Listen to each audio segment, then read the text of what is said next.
A few key components of great dishes for me are elegance, simplicity, vibrant flavor, and richness. This salmon entree has it all. Decadent crab stuffing, moist, light fish, and hearty veggie-packed orzo salad. Whether you're entertaining or just need a new dinner idea, give this crab stuffed salmon a go. You'll love it, I guarantee it.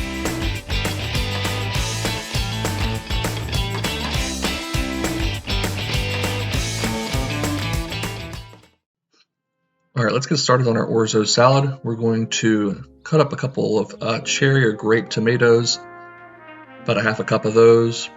Slice up one orange bell pepper. You could use any color you wanted.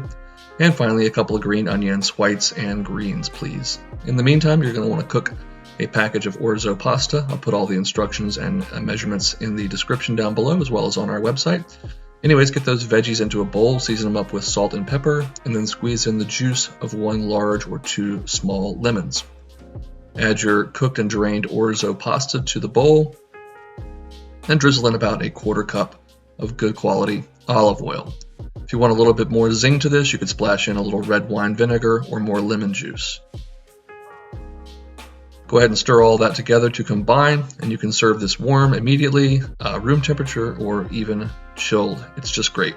Give it one final taste and adjust for seasoning, get everything all mixed together, and set that aside so we can start to work on our crab stuffing. Got 4 ounces of cream cheese in a bowl. It would be really great if your cream cheese was room temperature, but if it's cold, you're just going to have to work it a little harder like I did. We'll add 1 egg, 1 tablespoon of mayonnaise, teaspoon of Dijon, a couple splashes, maybe a teaspoon of Worcestershire sauce, a good shake of Old Bay seasoning, please no new bay, we like our bay nice and old here, and the zest of 1 lemon. In fact, if you were smart, you could take the zest off the lemon that you used for the orzo salad. Now, as I said, if your cream cheese is warm, this is going to be pretty easy, or room temperature at least, but go ahead and get it all mixed thoroughly. We're going to go in with our final few ingredients here. That would be 1 tablespoon of freshly chopped dill. And we'll start off with about a quarter cup of breadcrumbs. We can always add more if we need to, but it's kind of hard to take them out. Going to add those in, just stir everything around and mix it until it's the consistency of wet sand. Again, add a little more breadcrumbs if needed. Give this a seasoning with fresh cracked pepper and a nice pinch of salt. And the last thing that's going to go in is, of course, our crab. This is not an application where I would really spring for jumbo lump or even lump crab meat. This is a mixture of back fin and claw meat. But all the same, you don't want to break it up any more than you have to, so give it a gentle stir and tuck that in the fridge for about half an hour to set up. While we wait for that to firm up, it's time to deal with our salmon. I've got a couple of center cut fillets here. You want to get them relatively thick if you can so that they don't overcook while the crab filling is cooking through in the oven. But go ahead and just split them down the middle all the way to the skin, being careful not to go all the way through. Create yourself a little pocket there. Season it up generously with salt and pepper. And now we're going to bring on our crab stuffing. This guide makes enough for 4 fillets depending on how much stuffing or filling you put into each one. I'm really stuffing these heavily because I'm really just making this for 2 people, but I had enough left over to make a couple of very delightful crab cakes. So definitely be generous with this. You're going to want as much as you can get. After you get it all filled into the slot there, just mound it up, pile it up on top. And then I want to get a little sear on the skin side of these, so I've got a skillet over medium-high heat with a little bit of olive oil. And we're just going to give that skin side about a minute to a minute and a half. You can see it immediately begin to draw up when it hits that hot oil. From here, we're going to take these into a 400-degree oven for about 15 to 20 minutes, or until the crab cake is cooked through and the salmon hits about 135 degrees internally. That'll give us just enough time to make a delightful Beurre Blanc. So we're going to add some shallots and olive oil to a skillet over medium-high heat.